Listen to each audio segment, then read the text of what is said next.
نحمدہ و نصلی علی رسولہ الکریم اما بعد اعوذ باللہ من الشیطان الرجیم بسم اللہ الرحمن الرحیم والصلاة والسلام علی سید المرسلین وعلی آلہ وصحبہ اجمعین برحمتک یا ارحم الراحمین اللہم صلی علی محمد وعلی آل محمد کما صلیت علی ابراہیم وعلی آل ابراہیم انک حمید مجید اللہم بارک علی محمد وعلی آل محمد کما بارکت علی ابراہیم وعلی آل ابراہیم انک حمید مجید۔ نبی کریم صلی اللہ علیہ وسلم پر لاکھوں کروڑ درود و سلام۔ آپ سب کو السلام علیکم۔ آج میں آپ سے بات کرنا چاہوں گا ذکر اللہ کی، اللہ کے ذکر کی۔ ذکر کہتے ہیں تذکرہ کرنے کو۔ اللہ کا ذکر کرنے کے مختلف طریقہ کار ہیں اور اس کے درجے بھی ہیں۔ پہلا درجہ یہ ہے کہ زبان سے ذکر ہے لیکن دل میں جگہ نہیں ہوتی، دل قرار نہیں پکڑتا۔ زبان سے تو ذکر ہو رہا ہے لیکن دل جو ہے اس کے اندر جگہ نہیں ہے، ٹھہر نہیں رہا۔ دوسرا یہ ہے کہ زبان سے ذکر بھی ہے، دل میں قرار بھی ہے لیکن وہ آگے اپلائی نہیں ہو رہا۔ اور تیسرا درجہ یہ ہے کہ آپ کا ذکر تو آپ کر رہے ہیں اور اس کا دل بھی اس کے اوپر قرار پکڑ رہا ہے لیکن اس سے کوئی فائدہ آپ کو خود نہ ہو رہا ہے نہ دوسروں کو پہنچا رہے ہیں۔ اور چوتھا درجہ اس کا یہ ہے کہ جس کا ذکر کیا جائے اس کو دل میں حاضر کر لیا جائے۔ یہ ہے صحیح ذکر کہ جس کا ذکر کیا جا رہا ہے اس کو دل میں حاضر کر لیں، یعنی رب کا ذکر ہے تو رب کو دل میں حاضر کر لیں۔ یہ بات بہت قابل غور ہے۔ محبوبی جو ہے مجذوبی کے اندر ہے۔ جب جذب ہو جاتے ہیں نا تب آپ محبوب بنتے ہیں یا بناتے ہیں۔ اس کی ذات کے اندر اپنے آپ کو ضم کر لیجئے۔ سوچ ہر وقت اٹھتے بیٹھتے ایک ہی بس آپ کے اندر ہو، اسی کا تذکرہ ہو، اسی کا ذکر ہو۔ تو رب تعالیٰ کی ذات اپنا صبح اور شام ذکر کو پسند فرماتی ہے۔ اللہ فرماتے ہیں کہ ذکر کرو میرا صبح شام، تسبیحات کے ذریعے، نمازوں کے ذریعے، قرآن کے ذریعے۔ یہ سارے ذکر کے سورس ہیں، ذکر کے طریقہ کار ہیں۔ اب رب تعالیٰ کی ذات ہم سے چاہتی کیا ہے کہ ہم ذکر کریں، اس کا تذکرہ کریں۔ اب 5 وقت کی نماز پڑھ لی ہم نے، اللہ کا ذکر کر لیا، تسبیحیں پڑھ لی اور واپس آ گئے۔ کیا ہماری کام پورا ہو گیا؟ کیا ہم نے اپنا فرض ادا کر دیا؟ نہیں، ذکر ہر وقت کا ہے۔ سبحان اللہ، الحمدللہ، اللہ اکبر، سبحان اللہ، الحمدللہ، اللہ اکبر، استغفر اللہ۔ یہ ہماری زبان کے اوپر اور ہمارے قلب کے اندر اس کو جاری رہنا چاہیے۔ جب تک کہ ہماری زبان پر ہمارے قلب میں جاری نہیں ہوگا ہمارے لیے کچھ بھی نہیں ہے، نہ دنیا ہے نہ ہمارے لیے آخرت ہے۔ قرآن کے اندر اللہ تعالیٰ نے بے شمار جگہوں کے اوپر اپنے ذکر کی بات کی ہے، اپنے بندوں کی بات کی ہے کہ میرے وہ بندے ہیں جو اٹھتے بیٹھتے سوتے جاگتے دن اور رات کے آنے جانے، سورج چاند ستاروں کے بنانے پر غور و فکر کرتے ہیں۔ میں ان کی آنکھوں کا جلا ہٹا دیتا ہوں، پردہ ہٹا دیتا ہوں، پھر ان کو میں وہ کچھ دکھاتا ہوں جو تم نہیں دیکھتے۔ یقین کریے جب آپ رب کے ساتھ کنیکٹ ہو جاتے ہیں، جب رب کے ساتھ آپ کا رابطہ ہو جاتا ہے تو پھر لطف کچھ اور ہو جاتا ہے۔ دنیا کی زندگی ختم ہو جانے والی ہے، دنیا کی زندگی جو ہے یہ فنا ہو جانے والی ہے، رہنے والی زندگی آخرت کی ہے۔ آخرت کا معاملہ بہت ہی کٹھن ہے، مرحلہ بہت دشوار ہے، بہت دشوار ہے۔ یہ عشق نہیں آسان، بس اتنا سمجھ لیجئے، ایک آگ کا دریا ہے اور کود کے جانا ہے۔ یہ آگ کا دریا ہے جس میں سے نکل کے جانا ہے آپ نے، اور اس میں ہمارے لیے جو ایک معاون ہیں، شفاعت کے لیے ہیں، ہماری سفارش کرنے کے لیے ہیں، وہ میرے آقا صلی اللہ علیہ وسلم ہیں. اگر ان کے ساتھ ہمارا ربط جو ہے مضبوط ہے، عشق رسول اگر ہماری زندگی کے اندر موجود ہے تو وہ سب کچھ ہے. اگر اللہ کے نبی صلی اللہ علیہ وسلم کی محبت ہمارے دل میں نہیں ہے تو پھر آپ جان لیجئے کچھ بھی نہیں ہے. ہماری زندگی ساری اسی چکر میں گزر جاتی ہے کہ یہ کہنا چاہیے کہ نہیں کہنا چاہیے، یہ کرنا چاہیے کہ نہیں کرنا چاہیے. اللہ کے بندو، اپنے رب کی پہچان کرو. اللہ کہتے ہیں اب میری پہچان کرنی ہے تو اپنی پہچان کر لے. اگر مجھے جاننا چاہتے تو اپنے آپ کو دیکھ لے، اپنی پہچان کر لے. جس نے خود کی پہچان کر لی اس نے مجھے پہچان لیا. میں ایک واقعہ پڑھ رہا تھا، بات سمجھانے کی غرض سے ہے. میں اس لیے کہہ رہا ہوں کہ کچھ دن پہلے مجھے اتفاق ہوا، ایک صاحب کی کوئی تقریر تھی وہ سننے کا، ایسے اسکرولنگ کرتے ہوئے میں نے دیکھا. تو وہ رب کے بارے میں یہ بات کر رہے تھے کہ یہ کہتے ہیں جی رب ایتھے آ گیا، رب ادھر سے آ گیا، رب ادھر سے آ گیا، رب ادھر سے آ گیا. یہ ہاؤ از اٹ پاسبل کہ کتے کی آنکھ میں رب آ گیا، ایک فلانے کی آنکھ میں رب آ گیا، ایک فلانے میں رب آ گیا، ایسے آ گیا ایسے. ایسا نہیں، رب تو عرش کے اوپر استوا ہے، رب عرش پہ ہے. تو یہ جو ایسے کہتے ہیں وہ غلط کہتے ہیں، ایسے کہتے ہیں ایسے کہتے ہیں.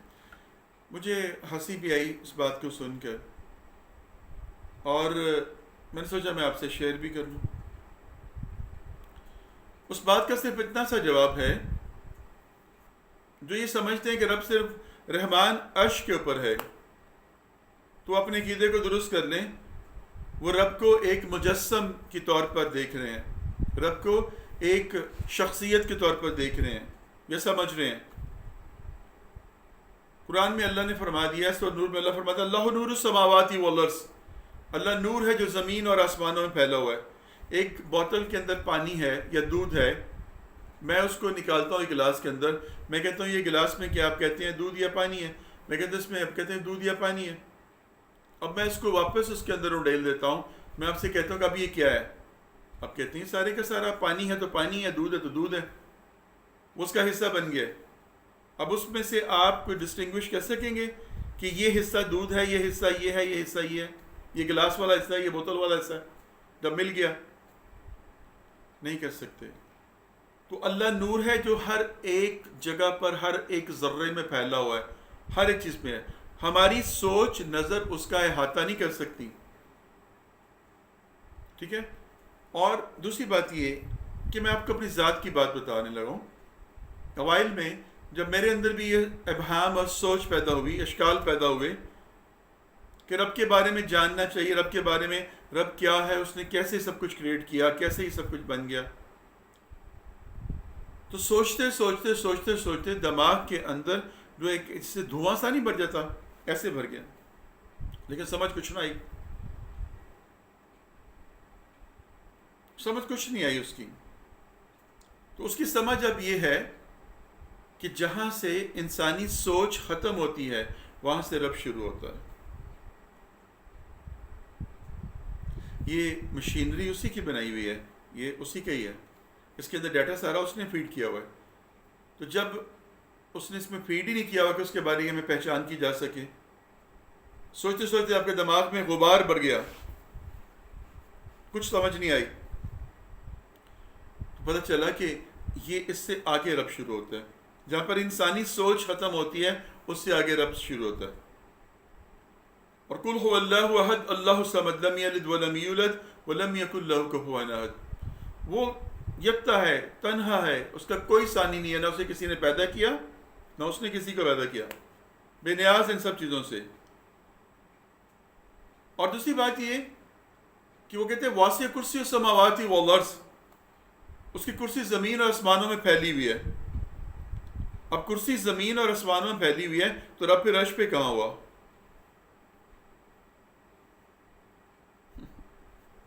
اس بات کو ذرا سوچیے گا آپ بھی. ٹھیک ہے. ہم جلدی سے تقلید کرنی شروع کر دیتے ہیں، جلدی سے ہم دیکھنا شروع کر دیتے ہیں. دوسری مثال اس کی یہ ہے، حدیث مبارکہ ہے، رب حدیث قدسی ہے کہ رب کہتے ہیں کہ اے میرے بندے میں بھوکا تھا تو تو نے مجھے کھانا نہیں کھلایا، اے میرے بندے میں بیمار تھا تو نے میری عیادت نہیں کی، میں مشکل میں تھا تو نے میری مدد نہیں کی.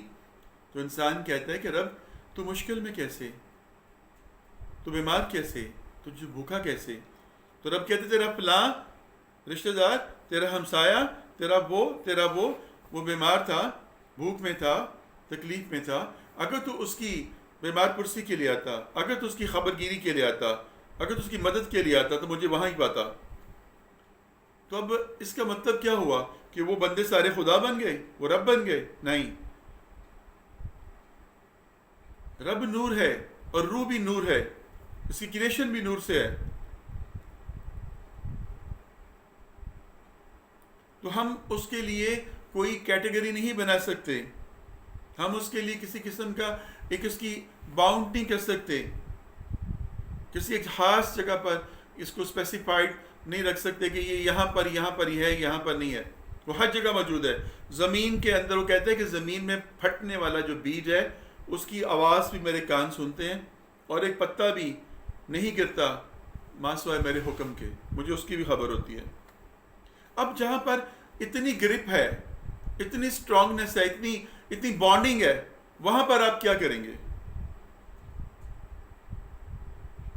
ہم صرف اور صرف پن پوائنٹ کرتے ہیں، اعتراض کرنا جانتے ہیں، مسائل کا حل یا مسئلے کا حل ہمارے پاس نہیں، ہم الجھانا جانتے ہیں۔ آج کل ہم صرف الجھ رہے ہیں، جتنا زیادہ علم آتا جا رہا ہے اتنا زیادہ ابہام آتے جا رہے ہیں، وسوسے آتے جا رہے ہیں، اشکال بنتے جا رہے ہیں، الجھتے جا رہے ہیں۔ تو کہاں سے سیکھیں؟ کہاں جائیں؟ کس سے پوچھیں؟ کون سا راستہ درست ہے؟ قرآن، حدیث، سنت، سیرت اور صحابہ کی زندگی، بزرگان دین کا جو اقوال، ان کے نقش قدم پہ چلیں اور ساری زندگی کو اپنے سیکیور کر لیں۔ اللہ نے جو نعمتیں دی ہیں ان کا شکر ادا کیجیے، جو نہیں ملا صبر کیجیے۔ انسان کا پیٹ جو ہے، نبی کریم صلی اللہ علیہ وسلم نے فرمایا کہ قبر کی مٹی کے سوا کوئی اور چیز نہیں بھر سکتی۔ انسان کا پیٹ قبر کی مٹی بھر سکتی ہے، بس، اور کچھ نہیں۔ اللہ اکبر۔ نبی صلی اللہ علیہ وسلم کی ذات اقدس اتنی لاجواب ایک ہستی ہے، لاجواب ایک ہستی ہے جس کی قسمیں رب کھاتا ہے۔ اللہ اکبر، اللہ اکبر۔ اور بار بار رب کہتا ہے کہ اے میرے محبوب، اے میرے حبیب، اگر ہمیں آپ کا بار بار اوپر دیکھنا بے چین کر رہا ہے، اگر آپ کو میں نہ بناتا تو میں یہ نہ کرتا، میں یہ پیدا نہ کرتا، میں یہ نہ کرتا۔ اس کو رب کہہ رہا اطیع اللہ و اطیع الرسول، اطیع اللہ اطیع الرسول ترحمون، تاکہ تم پر رحم کیا جائے۔ اطاعت کرو میرے نبی کی تاکہ تم پہ رحم کیا جائے۔ اپنی آوازوں کو اونچا نہ کرو میرے نبی کی آوازوں سے، کہیں تمہارے اعمال ضائع نہ ہو جائے۔ آج ہم بھٹکے ہوئے ہیں، اس راہ سے بھٹکے ہوئے ہیں۔ رب نے یہ معمہ چھوڑ دیا ہمارے لیے، ایک راز چھوڑ دیا ہے۔ قرآن کے اندر بے شمار اسرار ہیں، بے شمار رموز ہیں، بہت کچھ ہے۔ رب کے ساتھ بات کرنی ہے تو قرآن پڑھیے، آپ کی بات ہوتی ہے رب کے ساتھ۔ پچھلی رات میں اٹھے تہجد کے وقت، نوافل ادا کریں، قرآن کھولیں اور پڑھنا شروع کر دیں، آپ کو لگے گا کہ آپ کے سارے سوالوں کے جواب رب دے رہے ہیں۔ بات کرتا ہے رب آپ سے اپنے کلام کے ذریعے۔ کلام اللہ ہے نا وہ، اس نے نبی صلی اللہ علیہ وسلم سے کیا، تو نبی صلی اللہ علیہ وسلم نے ہمیں عطا کر دیا وہ۔ اب ہم جب اس کو پڑھیں گے، اس کی ریپیٹیشن پہ جائیں گے، تو وہ ہمیں موٹیویٹ کرے گا، ہمیں چلائے گا، ہمیں سکھائے گا۔ آج ہم بھٹک گئے ہیں، آج ہم الجھ گئے ہیں، قرآن کو چھوڑ دیا ہے، صراط مستقیم کو چھوڑ دیا ہے۔ سورۃ فاتحہ، اگر آپ سورۃ فاتحہ ہی پڑھنے کے اوپر لگ جائیں نا، اس کی تفسیر کو جاننے کی کوشش کریں، اس کے اسرار اور رموز کو جاننے کی کوشش کریں، تو ساری زندگی آپ اس میں سے نہیں نکل سکتے۔ بسم اللہ الرحمن الرحیم کے اندر چلے جائیں، باعث میں کیا ہے، آگے کیا ہے، اللہ کیا ہے، آگے رحمان کیا ہے، رحیم کیا ہے، باعثم کیا ہے، باعثم اللہ، باعثم اللہ، بابرکت ہے، بڑا ہے، بلند ہے، برتری والا ہے، اس میں اعظم ہے، اللہ ہے، رحمان ہے، رحیم ہے، الحمد ہے، الف لام ہا میم دال ہے، الحمدللہ رب العالمین، عالم 40,000 یا 80,000 کے قریب عالم ہے، تمام عالموں کا رب وہی ہے۔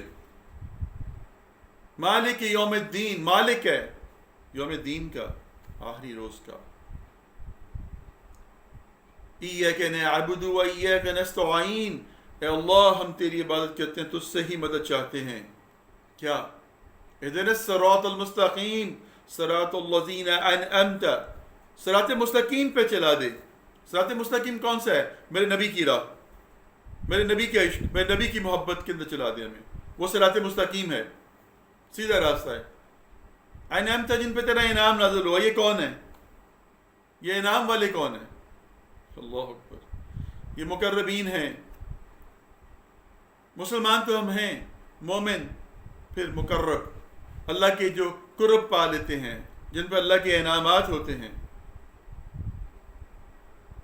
غیر المغضوبی، نہ ہی ان پہ جن پہ تیرا غضب نازل ہو گیا، جو نہ شکریہ کرتے ہیں، دل آزاریاں کرتے ہیں، شک و شبہات میں پڑ جاتے ہیں، رب کے بارے میں الٹے سیدھے سوالات میں پڑ جاتے ہیں، ان کی راہ پہ نہیں، والضالین، اور نہ ہی گمراہوں کی، جو گمراہ ہو گئے۔ آج جب سنتے نہیں ہیں آپ، کیوں جی اتنی لمبی تقریریں کرتے ہیں، آپ کیوں جی یہ سارے معاملات کرتے ہیں، یا تم کیوں جا کے اس طرح کی محفلوں میں بیٹھتے ہو؟ چھوڑو، زندگی کے اندر کمائی کرو، اپنا کیریئر بنا لو، اپنی زندگی کو سدھار لو، یہ تو جو نصیبوں میں لکھا ہوا ہے وہ ہونا ہی ہے، بس ٹھیک ہے چلنے دو جو ہو رہا ہے۔ نہیں، رب کہتے ہیں کہ جو تم کوشش کرتے ہو میں تمہاری کوشش کے مطابق راہ کھولتا ہوں، ہو سکتا ہے تمہارے نصیبوں میں لکھا ہو، تم کوشش کر کے یہ لے سکتے ہو۔ کسی کو رب عطا کر دیتا ہے بیٹھے بیٹھائے، وہ بھی آزمائش ہوتی ہے، اور کسی کو مانگنے سے بھی نہیں ملتا، اور کسی کو بڑی کوشش کے بعد ملتا ہے۔ اللہ کا ذکر کیجئے، قرآن کو پڑھیے، اپنی زندگی کے اندر سکون پیدا کرنے کی کوشش کیجئے، اور سکون دینے سے آتا ہے، لینے سے نہیں آتا۔ سکون دینے سے آتا ہے، لینے سے نہیں آتا۔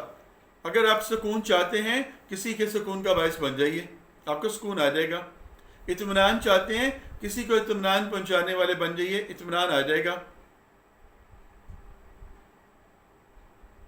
چھینا چھپٹی، لان تان، گلا شکوہ، تانے کوسنے، بہتان، الزام، تراشیاں، اسلام میں کہتے ہیں سب سے جو برا کام ہے کسی کو برے القاب سے یاد کرنا ہے، برے لقب دینے ہیں اس کو، اور ہم یہ کام بڑے شوق سے کرتے ہیں، فخریہ کرتے ہیں ان چیزوں کو۔ کیا مقصد ہے ان کا؟ کسی کی دل آزاری کرنا بہت بڑا گناہ ہے۔ میرے نبی صلی اللہ علیہ وسلم فرمایا کہ محفل میں بیٹھے ہوئے کسی کی طرف آنکھ کے اشاروں کے ساتھ بھی نہ کوئی بات کرو، اس کی دل آزاری ہوگی۔ تو ہم تو اپنی زبان کے ساتھ اس کی دل آزاری کرتے، تم کیا بنے ہوئے ہو، تم کیا لگ رہے ہو، یہ تمہیں سوٹ ہی نہیں کر رہا، تم تو کارٹون لگ رہے ہو، تم تو فلاں لگ رہے ہو، تمہاری شکل اس سے مل رہی ہے، تم ایسے ہو، تم ایسے ہو، تم یہ ہو، تشبیہات دیتے ہیں۔ انسان کو اشرف المخلوقات رب نے بنایا ہے۔ ہم آج کل آپ دیکھیں سوشل میڈیا کے اوپر الٹی سیدھی شکلیں بنا کر بڑے خوش ہوتے ہیں، بچیاں لڑکیاں جو اپنی مونچھیں بلیوں کی طرح شکلیں بنا رہی ہیں، کوئی کیا بن رہا ہے، کوئی کیا بن رہا ہے، یہ کیا ہے؟ جتنے مخلوقات 18,000 مخلوقات ہیں، وہ ساری کی ساری جو ہے وہ انسان کو اشرف سمجھ کر انسان بننے کی شکل بننے کی کوشش میں ہیں، خواہش میں ہیں، اور ہم جو ہیں ان جانوروں کی شکلیں اختیار کر رہے ہیں، اور تشبیہات بھی ہم دوسروں کو جانوروں سے دیتے ہیں۔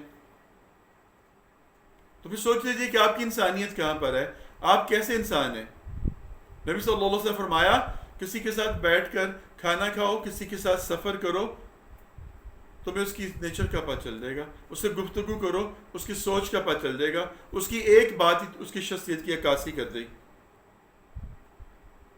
جو شخص آپ کی ایک بات کو لے کر رگڑ رہا ہے، معاف نہیں کر رہا، درگزر نہیں کر رہا، چھوڑ نہیں رہا، اور بار بار آپ کو ایک آڑ درا رہا ہے، وہ اپنے زخموں کو خود کھرچ رہا ہے، اپنے زخموں کو بھرنا نہیں چاہ رہا۔ اللہ تعالیٰ صمد ہے، انسان بے نیاز نہیں ہو سکتا، لاپرواہ ہو سکتا ہے، بے پرواہ ہو سکتا ہے، اور بے پرواہی رب کے سپرد کر دینے سے ہے۔ غم، دکھ، تکالیف، ٹینشن یہ ہماری زندگی کا حصہ ہیں۔ ہم یہاں پر انجوائے کرنے کے لیے نہیں آئے ہوئے، یہاں پر ہم مستی کرنے کے لیے نہیں آئے ہوئے، یہاں پر اپنے باپ آدم کی لرزش کا ہم وہاں پر ایک ازالہ کرنے کے لیے آئے ہوئے ہیں. ربنا ظلمنا انفسنا، اس کے اوپر آئے ہوئے ہیں ہم کہ اللہ غلطی ہو گئی، گناہ کر بیٹھے، اب تو معاف کرنے والا ہے، نہ کیا تو خسارہ ہمارا ہی ہے. یہ جنت کی تیاری ہے، دوزخ سے بچنے کا ایک کام ہے. تو کیا ہم اس کام میں اپنے آپ کو لے کے چل رہے ہیں؟ کیا ہم اس کو چلا رہے ہیں؟ تو یہ قرآن، یہ ذکر اللہ اور نبی صلی اللہ علیہ وسلم پر درود، یہ 2-3 چیزیں ایسی ہیں جو کہ ہماری زندگی کے لیے بہت ضروری ہیں. آخر میں نبی کریم صلی اللہ علیہ وسلم سے درود پاک کے حوالے سے ایک صحابی نے عرض کیا کہ یا رسول اللہ صلی اللہ علیہ وسلم، آپ پر ایک مرتبہ درود بھیجنے سے 10 درجے بلند ہوتے ہیں، نیکیاں ملتی ہیں، گناہ جھڑتے ہیں. تو میں تو اپنی عبادت میں اس کو شامل کروں گا اور کوشش کروں گا کہ میں اپنی عبادت کا کچھ حصہ درود پڑھوں. آپ نے کچھ اور بڑھاؤ تو اچھا ہے. اس طرح کرتے کرتے کرتے ہاف پہ آ گیا. پھر اس نے کہا کہ میں اپنی عبادت کا پورا حصہ ہی اب میں درود ہی پڑھوں گا اور کچھ نہیں کروں گا. تو آپ نے فرمایا اگر تو ایسا کرے گا تو دنیا مافیا سے بڑھ کر ہے تجھے. تو جہاں پر درود کو اتنی بلند فضیلت دے دی کہ تمام عبادتوں کا سردار قرار دے دیا، تو آپ ہی غور کریے نا کہ قرآن کے اندر اللہ سبحانہ تعالیٰ فرماتے ہیں کہ اللہ کا وظیفہ کیا ہے؟ اللہ کا وظیفہ تو درود ہے. کہا میں اور میرے فرشتے درود و سلام بھیجتے ہیں آپ صلی اللہ علیہ وسلم کے اوپر، اے ایمان والو تم بھی بھیجو. تو قرآن کے اندر بھی رب تعالیٰ کی ذات نے درود و سلام بھیجا، تو نماز کے اندر بھی رب تعالیٰ کی ذات درود و سلام بھیج رہی ہے نبی صلی اللہ علیہ وسلم پر. نماز بھی اس وقت تک قبولیت کا درجہ نہیں پاتی جب تک جو ہے رب کا وظیفہ اس کے اندر دہرایا نہ جائے. بہت سارے سوالات ہیں، بہت ساری باتیں ہیں اس کے اندر جو کہ انشاءاللہ زندگی رہی وقت کے ساتھ آپ کو آہستہ آہستہ بتائیں گے. ابھی ایک دم سے میں آپ کے ساتھ ان سب چیزوں کو شیئر نہیں کرنا چاہتا، نہ کر رہا ہوں جس سے آپ کو میرے بارے میں بھی فتوے لگانے کی سوچ آئے اور آپ اپنے بارے میں بھی سوچیں کیا ہے. وہ کیا ہے؟ کوئی ایسی غیر شرعی باتیں نہیں ہیں، کوئی ایسا مسئلہ نہیں ہے. صرف یہ ہے کہ محبت رسول صلی اللہ علیہ وسلم، عشق رسول صلی اللہ علیہ وسلم صحیح معنوں میں، صرف حالی نعرے لگانے سے یا حالی ان کے ایک معاملات کو کرنے سے نہیں. جو صحیح جذب ہے، جو صحیح عشق رسول ہے، جو کہ اللہ فرماتا ہے جس طرح سے اللہ نے اپنے فرشتوں کے ساتھ آپ پہ درود و سلام بھیجا، وہ کیا چیزیں ہیں، وہ کیا معاملات ہیں. جب آپ کو ان ساری بیسک چیزوں کی سمجھ آئے گی، اپنا محاسبہ کریں گے، پھر آپ کو پتہ چلے گا کہ ہم کس ٹریک پہ کھڑے ہوئے ہیں. میری دعا ہے رب تعالیٰ سے کہ اللہ تعالیٰ ہمیں سب کو، مجھے بھی آپ کو بھی ایمان کی طاقت عطا فرمائے، فہم و فراست دے. تو کہا کہ مومن کی فراست سے ڈرو، یہ اللہ کے نور سے دیکھتا ہے. اللہ تعالیٰ ہمیں عمل کی توفیق عطا فرمائے. اور ایک دوسرے نشست کے ساتھ پھر آپ کے ساتھ حاضر ہوں گے. تب تک کے لیے اللہ حافظ. وما علینا الا البیان. صدق اللہ العظیم.